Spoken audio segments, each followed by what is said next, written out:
Tara da, dwi Drystyddol Iaith Cymraeg y Cylch yma. Ni'n byw mewn ardal Cymraeg. Mae 95 y canran o blant yn siarad Saesneg adra, so does yna ddim llawer o Gymraeg gan y plant yn y lleoliad ni.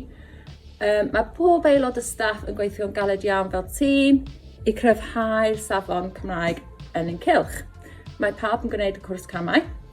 Dwi wedi newydd wneud cryfhau defnydd o Gymraeg yn y Cylch Meithrin, a hefyd dwi wedi arholi i gwneud y cwrs sesiynau codi hyder.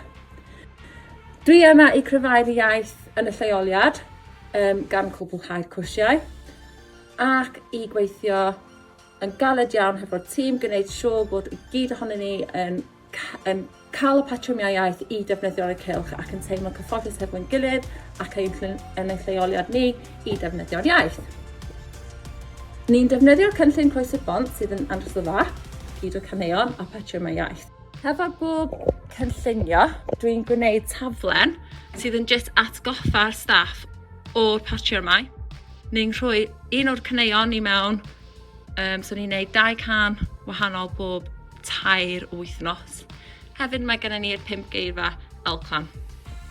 Dwi'n llenwi'r asfoliadau iaith i'r staff, gwneud siŵr bod bod bob plant yn cael ei symud ymlaen hefo'r iaith. Dwi'n gweithio hefo'r staff i gwneud siŵr bod bob plentyn yn mateb i ni hefyd. So ni yn gweithio rili dda fel tîm.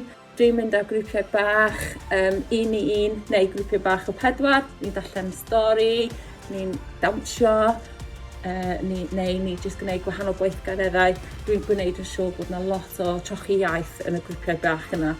Wneud andros o help i bob dim mae staff.